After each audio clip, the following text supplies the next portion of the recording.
Writerz Blok again was a graffiti art program. We were in. I was working at the time as with the Jacobs Family Foundation, and we were developing.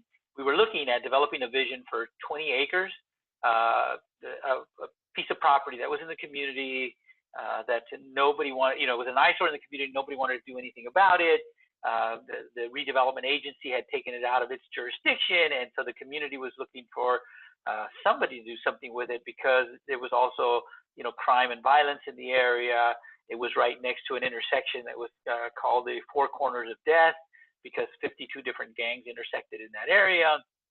And so then residents were concerned about violence and tagging and graffiti and gangs and so forth. And I was like, well, let me reach out to them, right? Let me build a relationship. So I talked to a local artist in the community. His name was Victor Ochoa, and I said, hey, Victor, how do I build a relationship with these guys? And he said, give them free paint. And so we decided on a Wednesday night, and we went and bought 200 or 300 cans of spray paint, and we invited, put the word out there that you could come and paint here in a vacant piece of property that we had. We put up some wooden A-frames, and about 35 young folks came that day. They were mainly, as I understand, sent to make sure it wasn't a sting operation and that we weren't going to arrest them all or do something else. And so, and then they realized it was all good and whatever. And so then the numbers, every Wednesday we kept doing it once a week. And then the numbers eventually got to 150 young adults and young kids that were coming to Writerz Blok. And then they went from Wednesday, then they wanted Friday, then they wanted Saturday, and then eventually we were doing it 7 days a week, and with hundreds of young folks coming, to paint. And Writerz Blok continues to this day. It's what, I don't know, 12, 13 years ago. It's still there. It's an urban art park now. It's not only, does it do sort of community building, but it does economic development in that they have silk screening press there. They do murals. They have contracts with the school and local museums, and they also have done a few contracts for law enforcement, and I think the Navy. I think they had a contract at one time with the Navy to do some work. And so it gives these young folks a place to come and safely practice their skills, and they go, look, we'd rather be here doing this without having to go up somewhere at 3 in the morning or whatever to paint our stuff. And they host a lot of events like these kind of paint off kind of events where there's this competition and people come from all over the place. I mean, they had events where you'd have 500 to 1,000 people would show up at these events, and they would paint, and they would have DJs there and dancing and other forms of entertainment and food and so forth. And then also they made some really strong connections with some of these larger folks that deal in urban art products. And so when it came to clothing and hats and other items like that, they made those connections as well. It's interesting, I mean, because initially law enforcement and city council, it was not really excited about what we were doing, right? You said you could be perpetuating a problem in the community.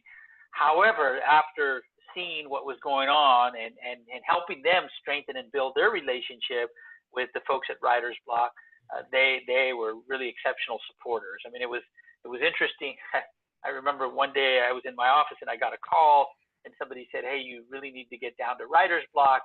It's surrounded by police all over the place. And I was like, oh, okay. So I called one of the guys that was running the place, and they said, hey, Jose, what's going on, man? And he goes, oh, you got to come see this, right? So then I go there, and basically the police force was there, and they were using the murals as a background for their calendar. So yeah, I mean, they became very, very supportive.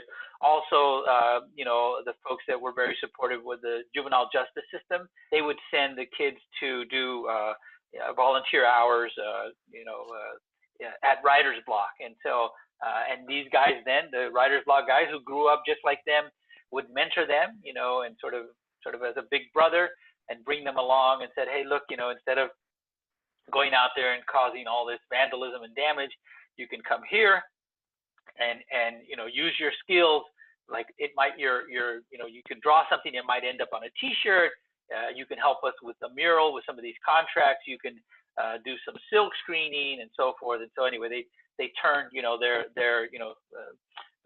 skills into using it in a positive way. Then we brought on and helped them build a relationship with a bunch of local funders, some of the smaller foundations in the area. They would do these sort of auctions where they would auction off Writerz Blok coming to their homes or place of business and painting a mural for them, whatever it is that they wanted.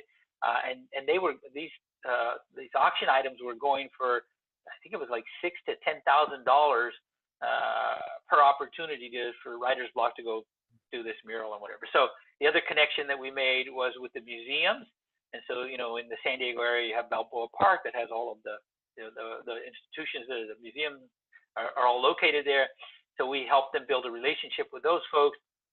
And they actually had, which was the first time this ever happened, is one of the museums actually opened up a whole wall inside of the museum for Writerz Blok to come and do a mural. And then also another relationship was with the school district, in that the schools, again, because they had been dealing with some of these issues around graffiti and so forth, Writerz Blok then actually came in and would offer a class, a graffiti art class, and around the history of graffiti and so forth.